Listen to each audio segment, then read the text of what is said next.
Hey, it's Video Guy 316, also known as Doug, and we're going to do a recap of day 2 of the National. I have some footage. I'm going to do a voiceover for it, and then stay tuned at the end because I'm going to do the reveal of my big pickup. Stay tuned.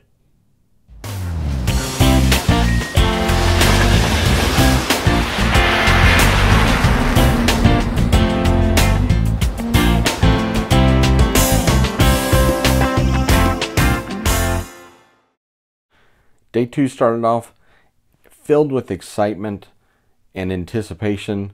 Here we are waiting on the early entry at 9:30. I had a 5-day pass for early entry, not the VIP version, but still 9:30 entry point. Regular general admission was at 10. Just excitement building, waiting to get in. As we get in, of course, there are people that are running to get to wherever they wanted to be to get what they wanted.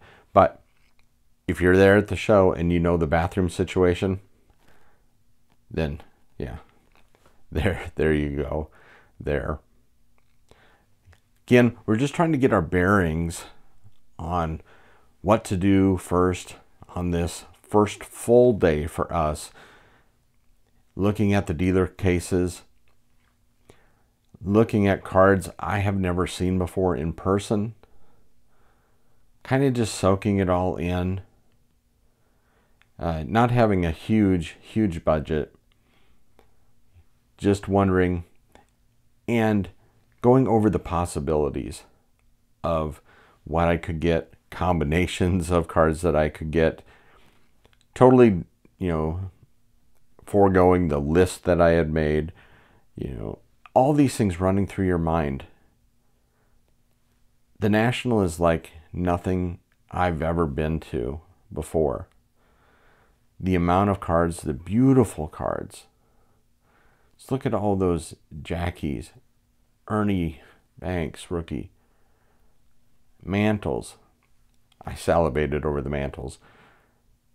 If only unlimited budget. Boy, wonder what I could do. 52 Topps wax packs. Never in my life have I ever seen things in person like this. So I'm excited.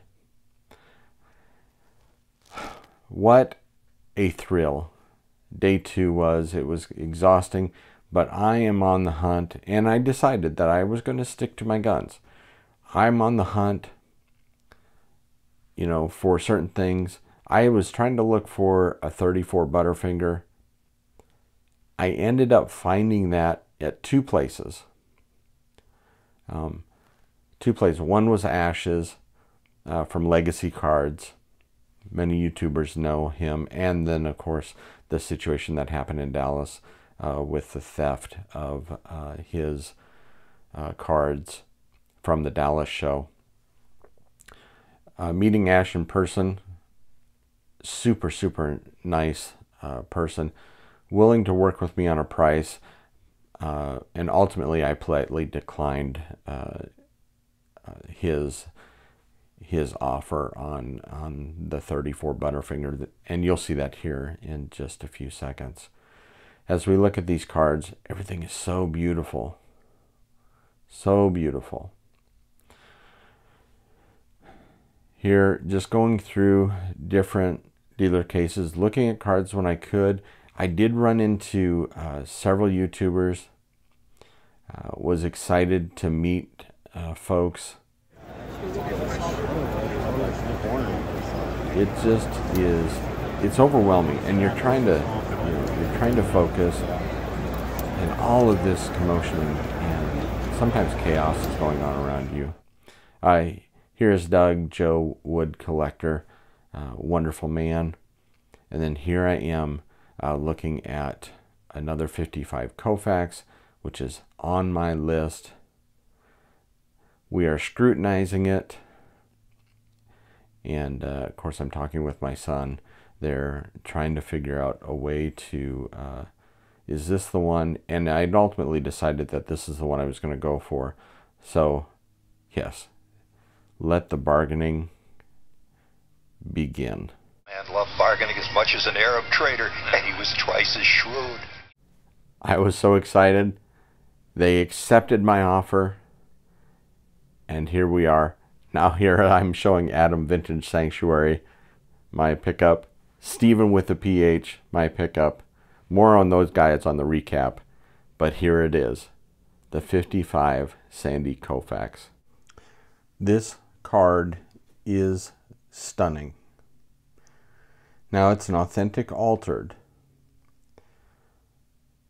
But the color, it has 4 sharp corners. And I know what you're thinking. Well, it must be a little short.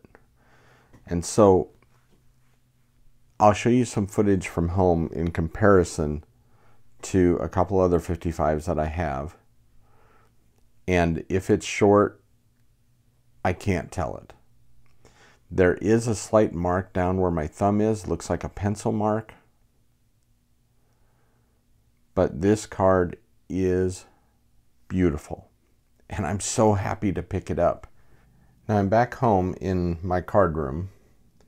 And so I wanted to show this up close again. Again, the authentic altered.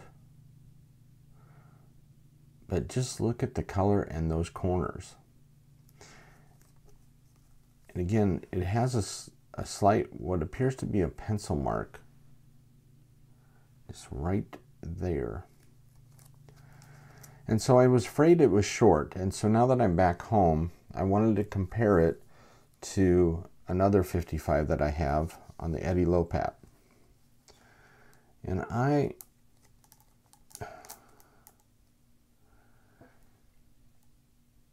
it might be, boy, if it's short, and maybe it's just my eyes, but it looks to be the same. And if it is, it could be just a a factory variation, when they cut the cards. But I cannot tell. And I also compared it to my 55 Williams.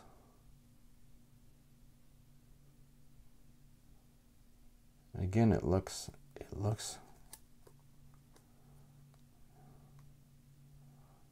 to be good. So that is this card. I don't know, maybe it's only the pencil mark that made it an altered card. Maybe. I don't know. But we'll put them up next to the other 55s. I am so happy. We're gonna move this back here. There it is. I don't know if it's short. It doesn't appear to be short. The only alteration that I can find is the little pencil mark on the back. Let me know what you guys think. In any event, I am thrilled to have added this card to my collection. It is beautiful.